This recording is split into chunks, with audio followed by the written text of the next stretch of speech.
बिस्मिल्लाहिर्रहमानिर्रहीम अस्सलामु अलैकुम वरहमतुल्लाहि वबरकातुहू। जमात शशुम की तालिबात, उम्मीद है आप सब खैरियत से होंगी। आज हमारी इस्लामियत की क्लास है ऑनलाइन, और आज की क्लास में हम जो सबक पढ़ रहे हैं वो है गुस्ल।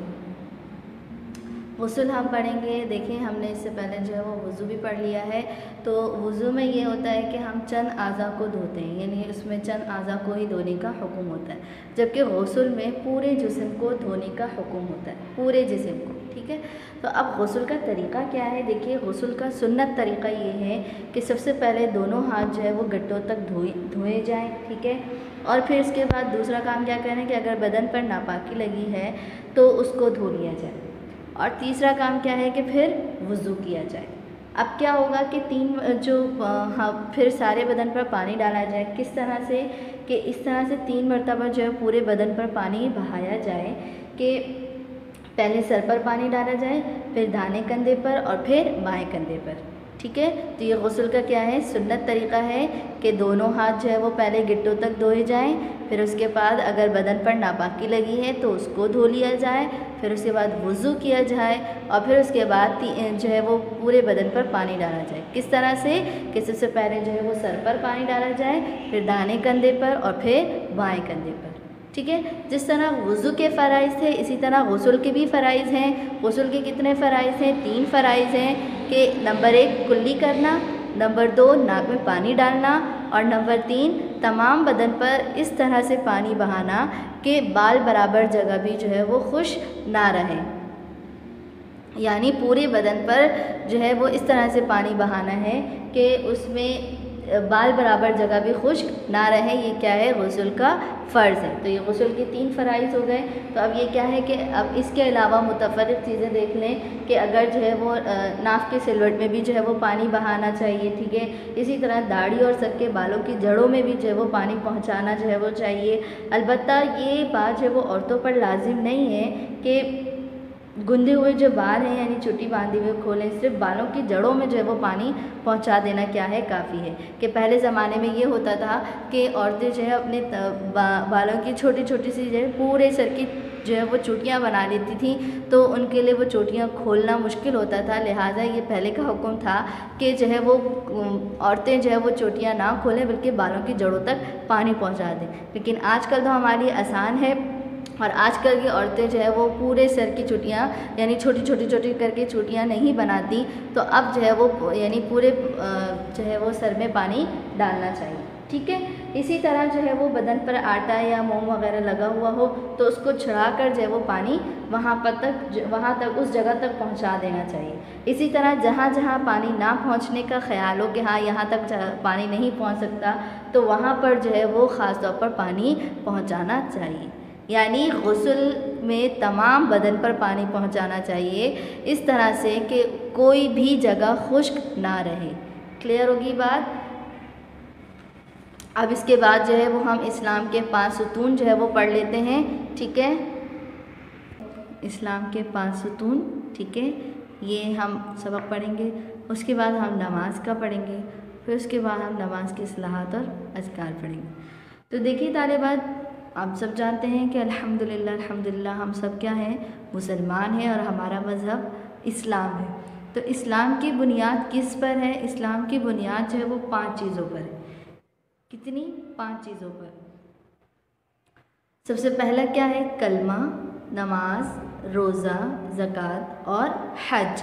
ठीक है जी, इस बारे में इरशाद क्या है आप सल्लल्लाहु अलैहि वसल्लम का कि बुनियल इस्लामु अला खम्सिन शहादती अल्ला इलाहा इल्लल्लाह व अन्ना मुहम्मदन अब्दुहु व रसूलुहु व इक़ामिस सलाती व ईताइज़ ज़काती व हिज्जिल बैती व सौमी रमज़ान। तो सबसे पहले क्या है, इसका तर्जुमा देखिए कि इस्लाम की बुनियाद 5 सुतूनों पर है। ठीक है, सबसे पहली बात क्या है कि शहादती अल्ला इलाहा इल्लल्लाह व अन्ना मुहम्मदन अब्दुहु व रसूलुहु, कि इस बात की गवाही देना कि अल्लाह ताला के सिवा कोई इबादत के लायक नहीं, और मोहम्मद सल्लल्लाहु अलैहि वसल्लम अल्लाह के बंदे और रसूल हैं। दूसरी क्या बात है? व इक़ामिस सलाती, नमाज कायम करना, व इताइज़ ज़काती, ज़कात देना, व हिज्जिल बैती, और हज करना, व सौमी रमज़ान, और रमज़ान के महीने के रोज़े रखना। तो ये 5 चीज़ों पर जो है 5 सुतून जो है वो इस्लाम के एक इमारत कायम है इस पर, ठीक है।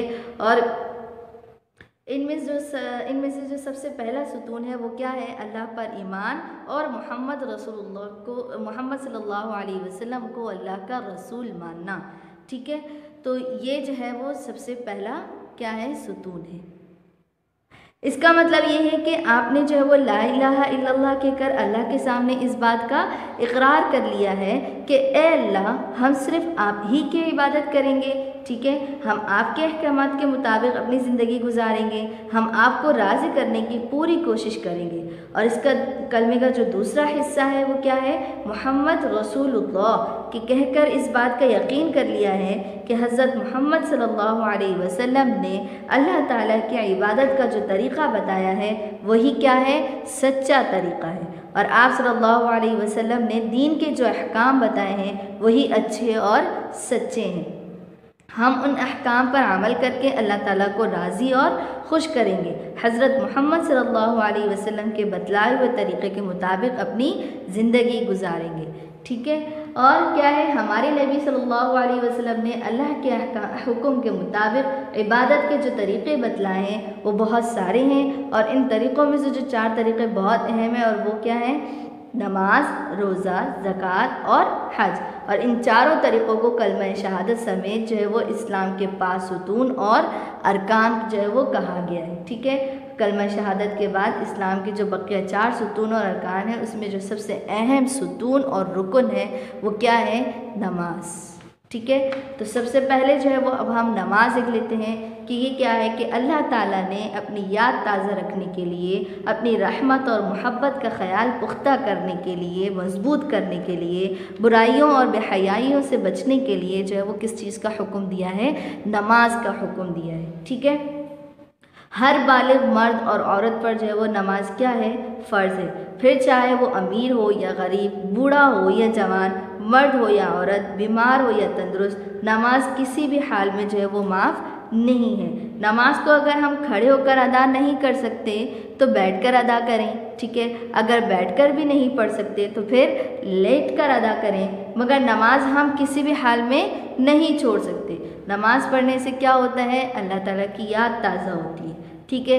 इसी तरह जो नमाज़ पढ़ने वाले हैं उनके लिए जो अल्लाह ताला की तरफ से खुशखबरी है, और जो नमाज नहीं पढ़ते उनके लिए वईद आई है, ठीक है। देख लीजिए, नमाज़ पढ़ने वालों के लिए अल्लाह ताला ने जो है वो जन्नत और जन्नत की बड़ी से बड़ी नेमतें देने की जो है वो खुशखबरी दी है।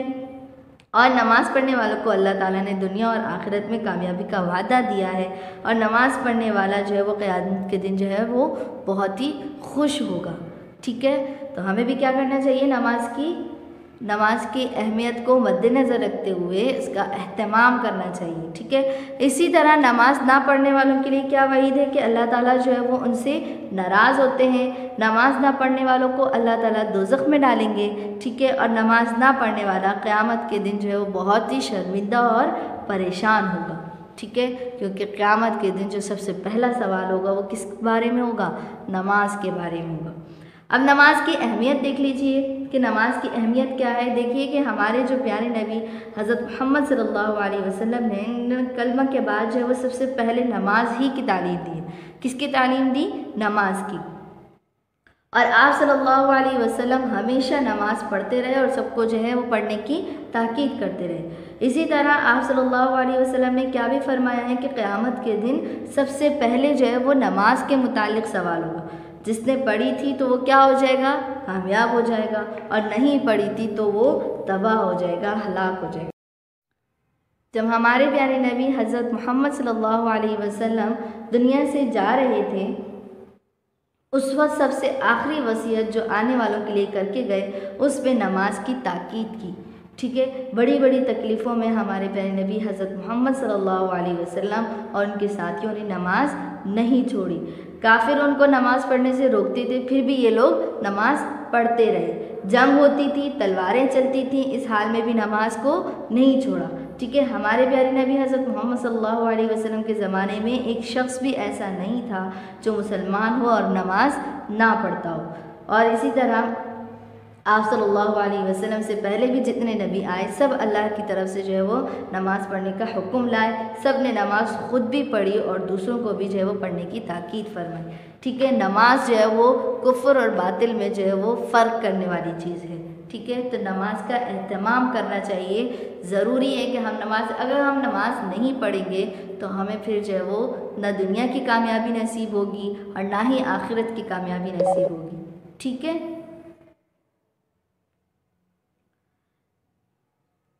आगे जो है वो नेक्स्ट चैप्टर देखिए, नमाज के इस्तिलाहात और अज़कार। देखिए नमाज के इस्तिलाहात क्या है, हम जो नमाज़ पढ़ते हैं कि हमें उसमें क्या पढ़ना है, तो वो इस्तिलाहात जो वो हम पढ़ रहे हैं। सबसे पहले जो है वो तकबीर तहरीमा पढ़नी है, वो क्या है, अल्लाहु अकबर। फिर इसके बाद सना यानी सुब्हानक अल्लाहुम्मा व बिहम्दिका व तबारक अस्मुका व तआला जद्दुका व ला इलाहा गैरुक। ठीक है, फिर आपने तावुज़ पढ़ना है, वो कैसे पढ़ना है, अऊज़ु बिल्लाहि मिनश्शैतानिर रजीम, और फिर तस्मिया पढ़ना है बिस्मिल्लाहिर रहमानिर रहीम।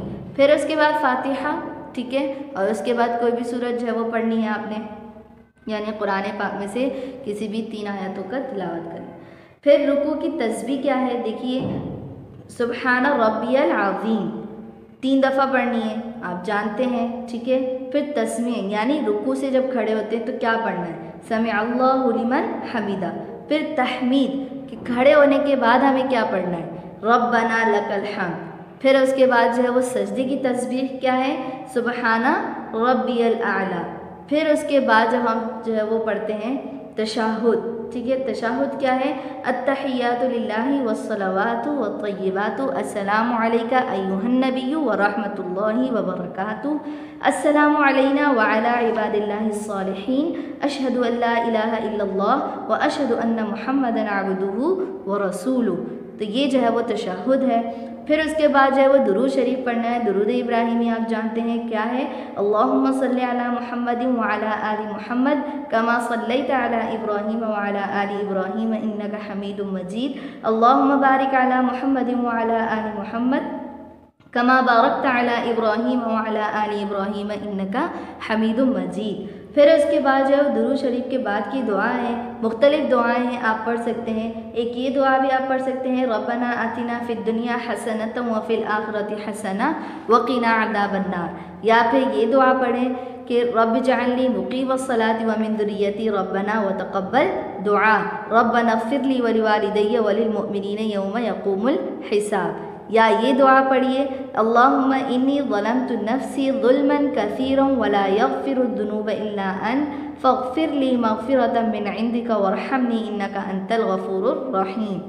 यानी इन तीनों दुआओं में से आप कोई सी भी दुआ पढ़ सकते हैं। फिर उसके बाद सलाम फेरना है और सलाम में क्या कहना है, अस्सलामु अलैकुम व रहमतुल्लाह। फिर उसके बाद नमाज के बाद की दुआ पढ़नी है और वो क्या है, अल्लाहुम्मा अंतस्सलामु व मिनकस्सलामु तबारकता या दल जलाली वल इकराम। ठीक है, तो ये जो है वो आपने ये नमाज के इस्तिलाहात है, मैं आपको बता चुकी हूँ। तो आप भी जो है वो इस तरह से इसको पढ़ने का इत्माम कीजिए, तजवीद के साथ साफ अल्फाज में पढ़ने की कोशिश करें। ठीक है, तो यहाँ पर ये जो है वो हमारा लेक्चर मुकम्मल होता है और बहुत ही आसान असबाक है। उम्मीद है आप सबको अच्छी तरीके से समझ आ गए होंगे। तो अगली क्लास तक के लिए इजाज़त दीजिए। अस्सलामु अलैकुम व रहमतुल्लाहि व बरकातुहू।